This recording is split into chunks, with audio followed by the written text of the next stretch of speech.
the armed forces of Ukraine struck a group of Russians near the temporarily occupied city of Donetsk. Occupiers continue to advance on the Bakhmut and Lyman fronts. Source: General Staff of the Armed Forces of Ukraine. Quote, up to 10 armed occupiers were wounded and killed near the city of Donetsk. Apart from that, 2 units of military equipment were destroyed, and another 3 were damaged. Details: Russian forces continue to conduct offensive actions on the Lyman and Bakhmut fronts and try to improve their tactical position on the Kupiansk and Avdiivka fronts.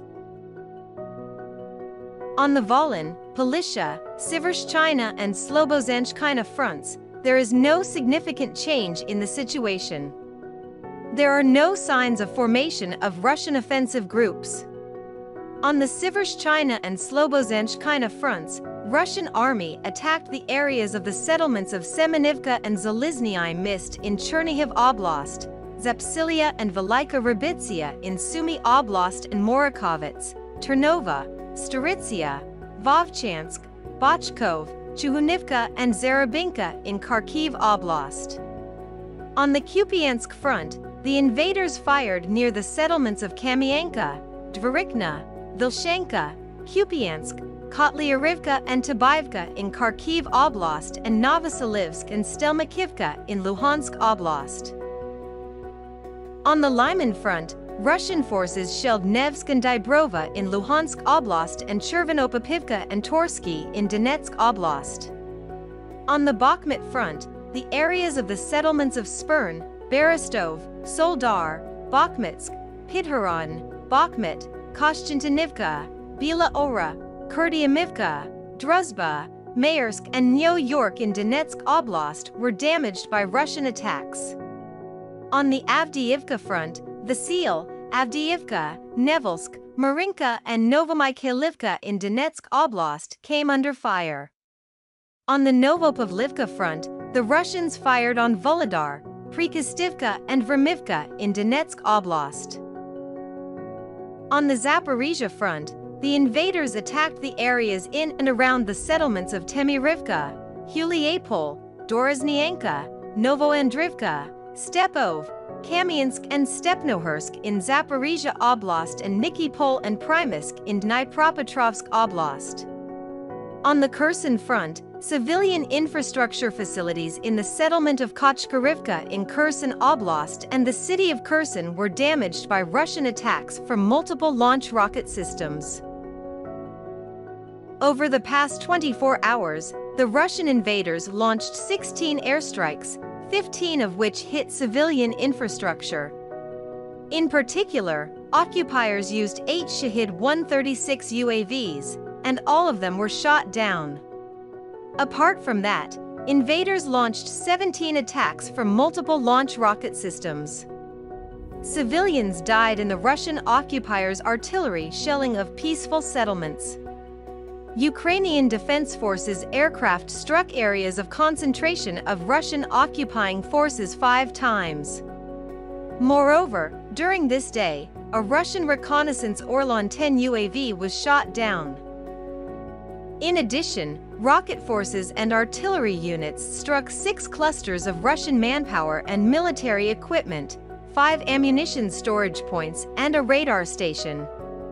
As of December 29, 2022, the hospital in Bilovodsk, Luhansk Oblast, is overfilled with wounded Russian servicemen.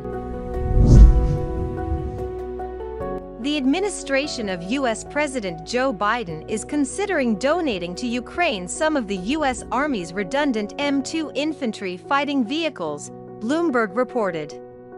It's exactly what the Ukrainian army needs most as Russia's wider war on Ukraine grinds toward its 11th month. The wet winter deepens, the ground freezes and Ukraine positions forces for a possible new counteroffensive.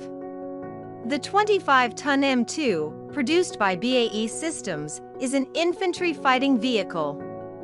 An IFV is an armored personnel carrier that, thanks to its turret-mounted cannon, also can fight. In addition to shuttling troops around the battlefield, IFVs accompany and protect tanks and dismounted infantry. The three-person M2 boasts a 25mm chain gun, a launcher for TOW anti-tank missiles, laminate armor that can deflect heavy machine gun fire, and a troop compartment that can fit 6 infantry. Now 40 years old, the M2 isn't the world's best IFV, but it arguably is superior to even the newest BMP IFVs in the Russian and Ukrainian arsenals. Mark Hertling, a retired U.S. Army general, sang the M2's praises. Chain gun, tows, speed, easier maintenance, smaller crew, better mileage, available vehicles. Hertling tweeted. Perhaps more importantly, the U.S. Army has thousands of older M2s in storage.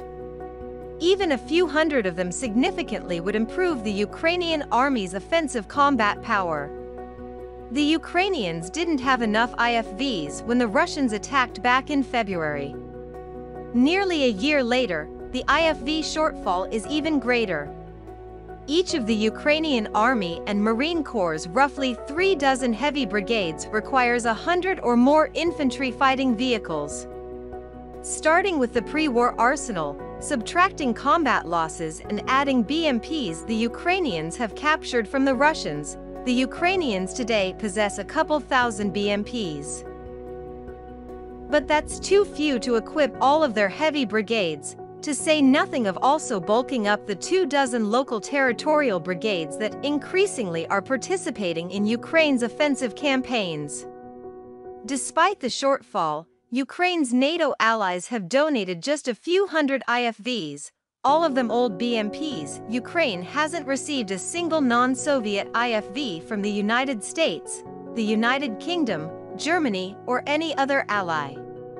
Instead, NATO countries have sent to Ukraine 1,000 lightly armed APCs, M113s, mostly, that each can carry around a dozen infantry but generally lack turrets and cannons. They can carry, but they can't fight. Yes, the M113 is fast and reliable. But all those APCs filling in for IFVs could represent risk for Ukrainian heavy brigades, and likely explain the enduring demand for Frankenstein IFVs that combine bits and pieces of various derelict or damaged armored vehicles. Ukraine is so desperate for IFVs that it's producing them from battlefield wreckage.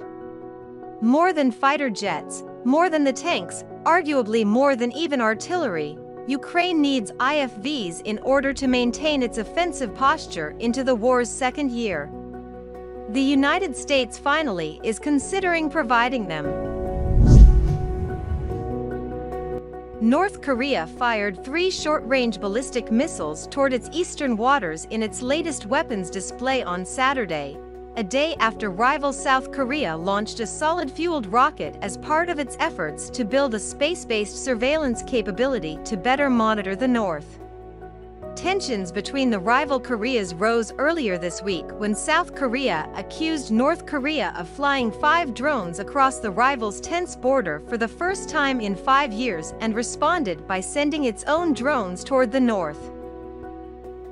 South Korea's Joint Chiefs of Staff said in a statement it detected the 3 launches from an inland area south of Pyongyang, the North's capital, on Saturday morning.